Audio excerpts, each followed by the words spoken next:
Hey everyone, welcome to work in progress number 1 on the 1/72nd scale Hasewaga VF-25G.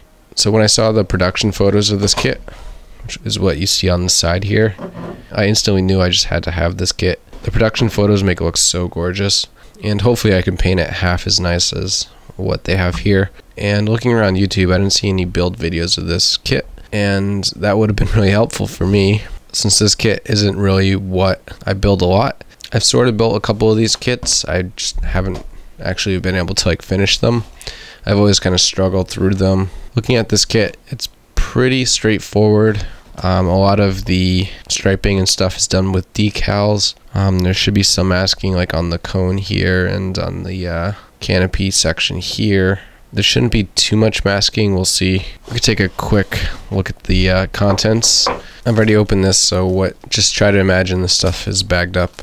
Here we've got all the clear parts, we've got the canopy and a few other little clear parts. When you get this kit, everything else is just in one single big bag. Quickly take a look at the runners. This piece had a lot of the cockpit sections. I have no idea what these parts are. I haven't yet figured out if these are optional weapon packs that can replace the speakers on the sides here. So this is from episode 9 or 10 of Macross, where they go to some remote military base and Rocket Lee saves the day when she performs while on board Michael's VF-25 and kind of calms down the Zentroid. So that's why he's equipped with all these speakers. It's a cool little feature. What I'm not entirely sure yet of is if these are missile packs that can replace those speakers. We get 2 of these. We got speaker parts to the feet, thrusters. Here we've got the wings. And they're one solid molded piece, which is nice, no gluing 2 halves together. So they got detail on both sides.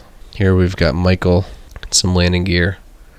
As you can see, it's all molded in the same color, the same bluish color. And a lot of this will need to be repainted different colors. These are supposed to be a grayish color, and they're obviously blue. Here I think this is Rocket Lee. I'm not entirely sure. Looks kind of weird. More speaker parts and the head. We got another runner of these missile things. Here we had the bottom half of the aircraft, but I have been working on it, so that's one of the first things you do is remove that piece. And we've got the arms there.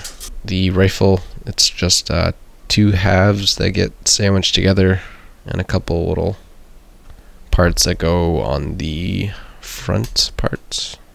Here the leg thruster bits. Again, 2 pieces that just kind of get sandwiched together. Another runner that is missing a piece that had the top of the aircraft. Here we take a look at the water slides this kit comes with. Again, a lot of the striping detail is done with decals, so you don't have to worry about masking off all that stuff and painting it, because that'd be a real pain. Here's the nose section, so you don't need to mask that off. And we can take a look at the instructions real quick. So unlike Gundam kit instructions that are very well detailed in the illustration, so even though if you can't understand what the text says, you can understand by looking at the picture. Fortunately, this kit is not so straightforward. Here's the color guide. I actually just figured this out. It's GSI, so GSI Krios, which is paint I have. So I'm just going to look up these number paints, and it should match up to a GSI Krios paint, which is awesome, because I was just going to wing it and just do whatever, but now that I have this guide and I understand it, it'll be a little easier. So the first thing it tells you to do is assemble the cockpit, and I've gone ahead and actually done that and painted it. And the reason being is because step 2, you install it here, and what I'm going to do is just mask it off so that I can paint the rest of the kit and not have to worry about masking off the kit later on and painting the cockpit, which would be a real pain. So that's where I am right now, is actually doing this step here. Then you build the head, and as you go through this kit, it gives you painting guide for each of the pieces. So it's 90% 80. So 80 is H35. It's 90% cobalt blue and 10% white plus 67. I think that's probably just a dash, and the dash is purple. Cool. And that's actually exactly what I was thinking the color should be before before I figured out this paint chart here. This will make things a lot easier. Super happy I just figured that out, even though I did already paint the cockpit probably the wrong color. So once we get the main airframe together and the head together, we're gonna go ahead and put the head inside the frame here and put that cover piece over it. Next we're gonna put the wings together and go ahead and get those attached. So, and all through the process it's telling you what colors to paint stuff as well as decals to apply. So as I'm going through this, I'll see what makes sense, figure out what applies, like what should be applied when, and as I'm going, figure that out.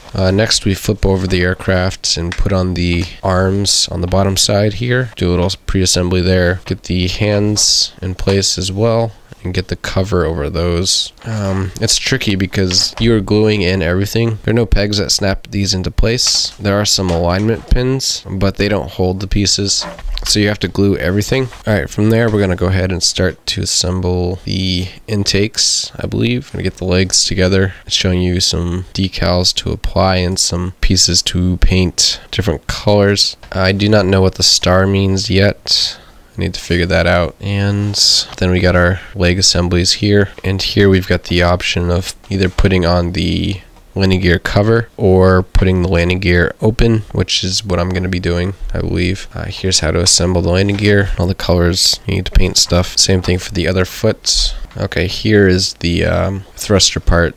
These parts look like they snap into place. It's telling you not to use glue. This is a step you do before this step here, and that's that piece. And then over here we've got the other sub-assemblies to build these two pieces. You do this twice. And you do the landing gear for the nose, build the rifle, and then attach the feet. Looks like you peg in the feet. You probably need to apply some glue to these pegs to make them stay. And then we got our pilots. So here's Michael, here's Ronka, and then the remaining cockpit, which gets snapped into place. And you could either have a closed cockpit or an open cockpit. Then assembling the speakers, and yep, then here are the missiles. Those are missiles that take the place of the speakers if you'd like. And then lastly we got all of our decals to apply.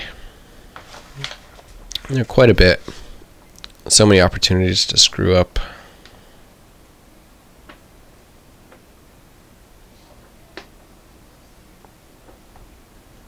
So that is about it. Alright, thanks for watching. I think I'm going to wrap this video up with that and continue the building on a part 2. Thanks for watching, guys. We'll see you at part 2.